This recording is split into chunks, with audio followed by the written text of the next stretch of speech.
How are ecosystems balanced? All living things depend on one another and their environment to live and grow. Interactions among living and non living things help maintain balance in ecosystems. Living things, so animals, us, non living things, the wind, water, lake, a river, a rock, a stone, dirt, anything that's non living around us is makes up that part. Needs of living things. The Eastern American chipmunk is just one of more than 10,000 animal and plant species that live in the Great Smoky Mountains. Each day, the chipmunk depends on the living and non living things in the forest to survive. It gets its food from the fungi and plants that grow in the forest environment. The plants also provide oxygen, which the chipmunk needs to breathe. It drinks rainwater that collects in nearby puddles and streams. It digs its burrow in the rocky ground near the base of a tree. The burrow protects the chipmunk from cold weather and predators such as hawks and foxes. So, what this entire paragraph is just telling you, giving you an example of how living things need non living things to survive. Look around you. Your home is made of wood, metal, maybe stone. All those things are non living. If we didn't have those non living things, we wouldn't have our shelters. If our rivers didn't collect the rainwater, we wouldn't have water. We have to have non living things to survive. Okay. All plants and animals need food, water, living space, shelter, light, and air to grow and be healthy. Again, all plants and animals need food, water, living space, shelter, light, and air. Each kind of organism also needs the right soil and weather conditions. Living things get what they need from the environment in which they live. Living things can only survive in environments where their needs are met. The forests of the Great Smoky Mountains meet all the needs of the Eastern American chipmunk.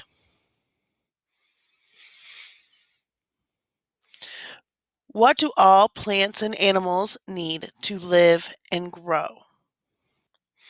A. Laughter, love, sun, family, and friends. B. Food, water, living space, shelter, light, and air. Or C.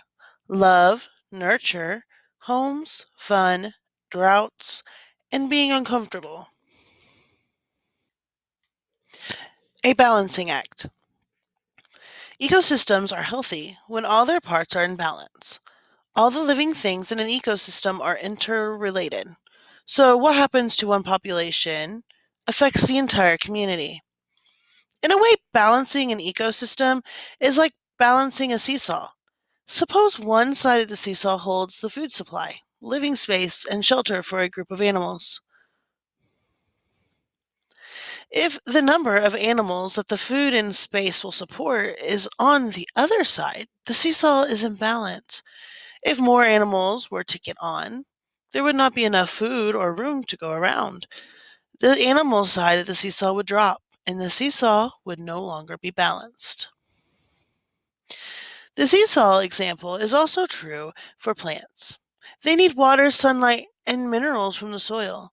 Plants also need space. Many seedlings might sprout from tree seeds that are planted close together, but many of the seedlings will not become trees because they did not have enough living space.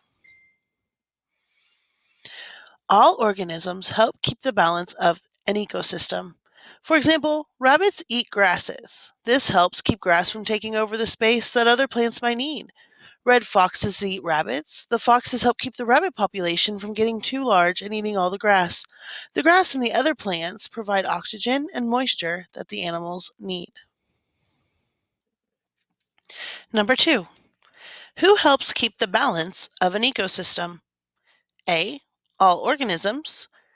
B. All matter. Or C. All minerals. Balanced ecosystems are constantly changing. Organisms are born, they live, die, and then decompose. Constant change helps keep ecosystems in balance. Many changes cancel each other out, and the system remains balanced. For example, water evaporates from a pond, but water is replaced when it rains.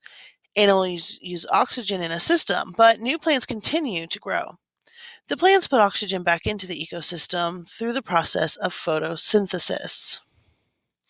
Populations of these animals live in and use the resources of the Great Smoky Mountains. Each animal also needs a space in which to raise its offspring and hide from predators. Okay, so let's talk about the balance of an ecosystem. Let me see. So here, what happens when we have, let me think, what was a good example? Coyotes. Coyotes are not from our area. When they brought coyotes, the reason the reason why we hunt coyotes is because they have no natural predator. So they'll just keep reproducing. And they will completely deplete our rabbit population. So that is why our hunters hunt coyotes. Because if not, they'll kill all the rabbits as food. And then not only will it upset the balance of the ecosystem that way, there'll be no more rabbits left. And then it'll just trickle down, and the whole ecosystem can be upset just by having one thing having too much of a population. That's what this is talking about. It is almost like when a human population is too much and there's not enough food.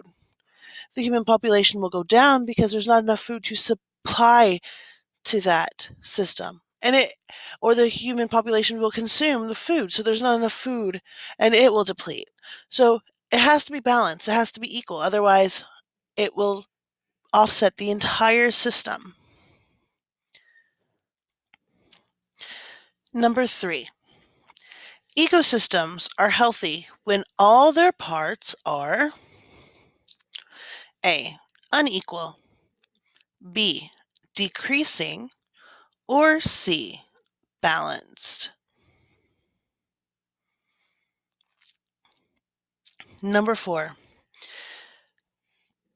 Balancing an ecosystem is like balancing a blank. A. Book, B.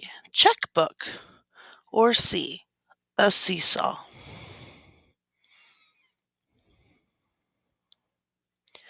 Number 5. Balanced ecosystems are constantly blank. A. Changing, B. Cycling, or C. Staying the same.